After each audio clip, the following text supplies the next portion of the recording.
And the truth of this is known to all of us. It is an attempt to harm Caitlin Clark. Due to the extreme racism of her fan base, Caitlin Clark is the incorrect face for this league.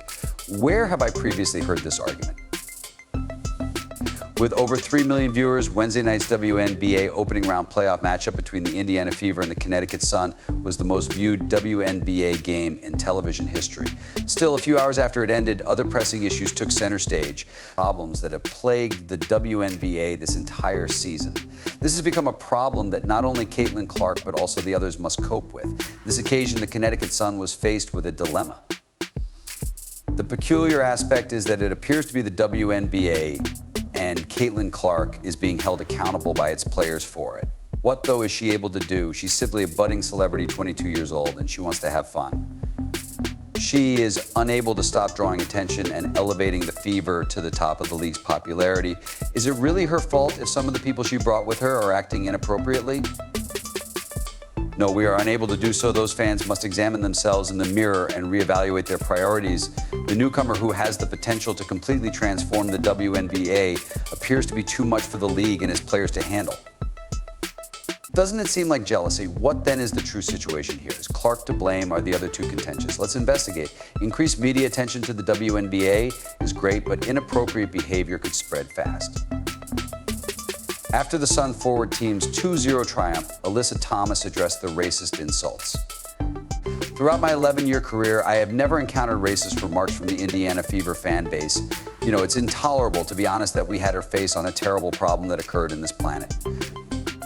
I've never been called the things that I've been called on social media, and it's not appropriate. We've been professional throughout the entire process, but nevertheless, although basketball is moving in a positive direction, we don't want supporters who will disparage and call us names based only on our race.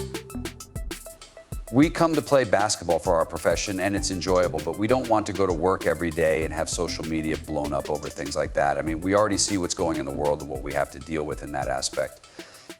There's no time for it. Either they check their fans or this league checks, but it's uncalled for and something has to be done. After that, Sun head coach Stephanie White said that our nation has historically experienced racism, sexism, transphobia, and homophobia, and that it is irresponsible for the media to give racists and trolls on social media a platform to shape public opinion. Sun's guard, Dijonite Carrington, got a racist and violent email prior to the second game.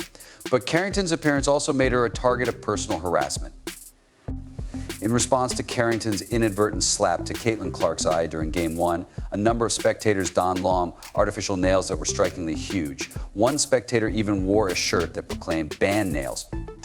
It was inadvertent, according to Clark, before Game 2. The bias that the Sun players had encountered was not available for other Fever players to voice when they interacted with reporters before of the Sun for Game 2. The only person who addressed the matter was Christy Sides, who gave a passionate response to some of the criticism she and her players received on social media during this season, despite their lack of success. On the other hand, the Fever players and front staff talked extensively about Thomas's remarks during Friday afternoon's media exit interviews, both spontaneously and in response to direct questions. Christy Sides opens with a prepared opening statement regarding the WNBA problem. On Friday, Sides resolved the issue as quickly as possible. But first, I would like to say this because I believe it is incredibly essential to speak for the entire Fever organization. After that, I'm excited to talk about basketball, our amazing squad, and the wonderful season we just finished. Let me state up front that there is zero tolerance for racism or hate of any kind in our sport. Regretfully, it occurs far too frequently on social media, and far too often our players are the targets throughout the league. Sides continued by stating that there are a lot of trolls on social media who use false names to conceal, harass players personally, and spread hate and bigotry.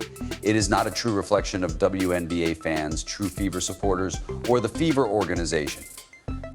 That opinion was echoed by Lynn Dunn, general manager of Fever, who sat beside Sides during their joint goodbye interview. I firmly believe that we need to make it clear that true Fever supporters are not like these idiots, or what actual WNBA fans are all about, you know. You are aware of our company and our values, and we firmly believe that the anger and hostility expressed here does not represent who we are or what we stand for. No, this isn't true Fever fans, and it must end. Later, Clark was questioned on Side's remarks against racism and her feelings regarding the experiences of her coworkers and WNBA players. The rookie voiced worry that threats and remarks that are harsh, insulting, racist, or ugly should never be directed towards anyone. Their acts destroy everything that has come before them because they are trolls rather than fans. Yes, it is undoubtedly distressing. I don't believe that there is racism of any kind, as well as threats and cruel, insulting remarks. It is truly a disservice to the people in our league, the organization, and the WNBA, because those are trolls, not fans. However, our league is home to many excellent supporters, whether they have been following us for 20 years or just starting out.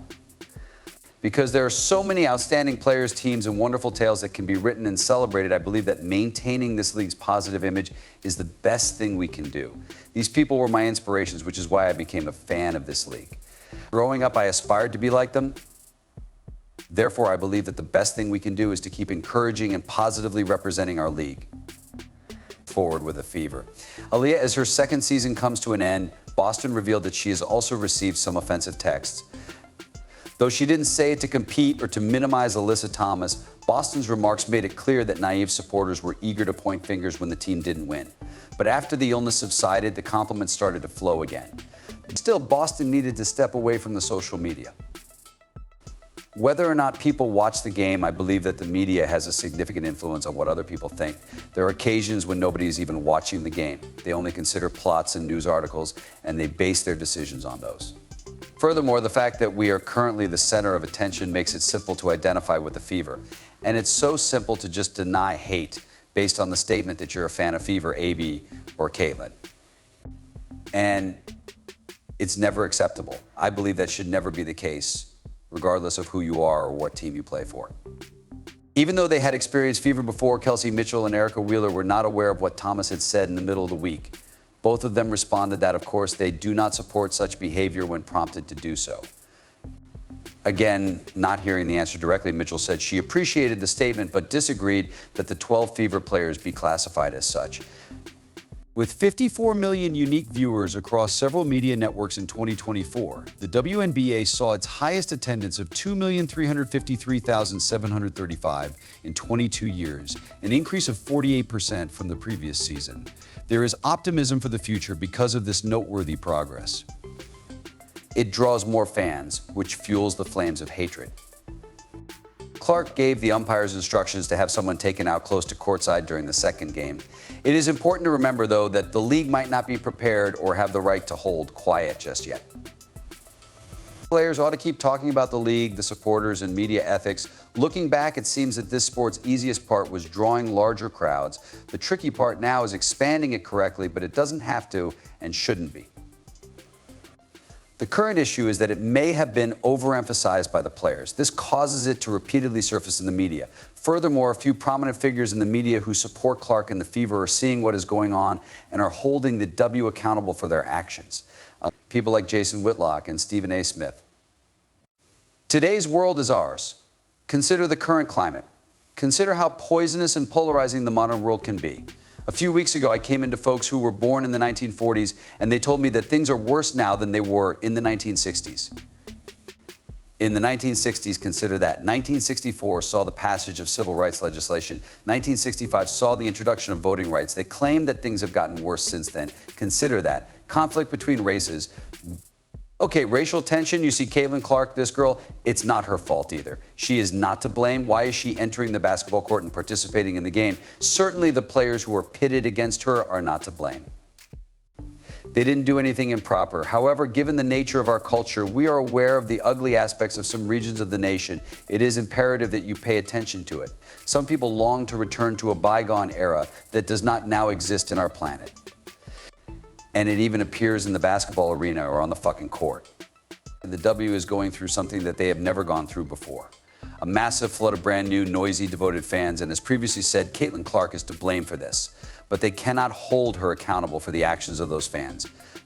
However, that's what we're seeing take place. Perhaps the players are equally responsible for it. Like Clark, they can decide to ignore the story and concentrate on playing ball. That's what Jason Whitlock says anyway. Twitter and Instagram are decisions we make. There is a quick method. The league need not take a position. You don't need the Indiana Fever to do anything to convince you to stop using social media. Set your phone aside. Get rid of the app downloads. Refrain from participating. You don't even know the author of some people's tweets, so don't hold the Indiana Fever accountable for them. It might have been a Connecticut resident posing as an Indiana Fever supporter or a Connecticut resident who dislikes you for being a constant whiner. Whitlock, after all, has a point. Occasionally, the players may take a break. Some people have a victim mentality and choose to disregard things, which causes them to wander around. Do you not think? And the truth of this is known to all of us. It is an attempt to harm Caitlin Clark. Due to the extreme racism of her fan base, Caitlin Clark is the incorrect face for this league. Where have I heard all of this victimization and moaning along with this argument before? I've been 11 years old and I've never dealt with anything like this. Do you know why? Because prior to Caitlin Clark, nobody gave a damn about your league. There were no rival supporters. You hardly have any supporters at home. So nobody gave a damn. Before Caitlin Clark, a couple hundred or 300,000 people were watching your games. Playoff contest. Now that people have arrived, you are coping with the same issues that everyone else is coping with on social media. On Twitter, you have 14,000 followers. Baby girl, that's not much of an audience. You're not catching many stray animals, and I would be on board if Elisa Thomas told me that people were waiting for them before and after the game and calling them offensive or racist epithets. However, she is referring to Instagram and Twitter. I'm sitting here with 14,000 followers. Furthermore, she's quite easy to overlook, and not many people are aware of her. She is in the realm of sports. Caitlin Clark is the only reason anyone is even aware of her identity. Furthermore, she still only has 14,000 Twitter followers. Her brand isn't very strong. Nobody has to take down social media for me. I don't require anyone's protection, not even for my feelings. Oh my God, I always open up social media after I get to work. What do you know? I would remove the app if I didn't like it or couldn't handle it. Issue resolved. How do you feel about that? Is Caitlin Clark really the issue in this case? Or ought others to simply accept less of what is causing them pain? There's more to this tale, though. Recall when Carrington jabbed Caitlin Clark in the eye during the first game. All right, so let's discuss this Connecticut Sun series. We saw Caitlin Clark get jabbed in the eye in this series, and Caitlin later stated in the media that it was an accident. It was inadvertent. However, we witnessed media exaggerating the circumstances, attempting to draw greater attention to them, and promoting false narratives.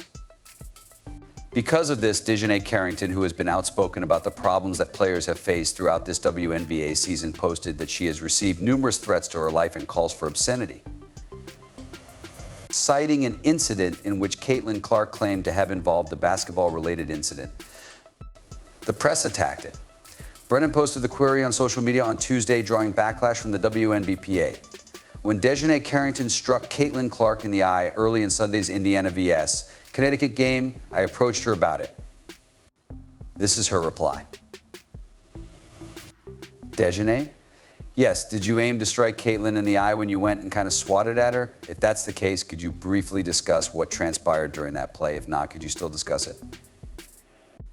I simply have no idea why I would want to strike someone in the eye. I don't even think that makes sense, but I didn't. To be honest, I had no idea I had hit her. I suppose I was attempting to make a play with the ball.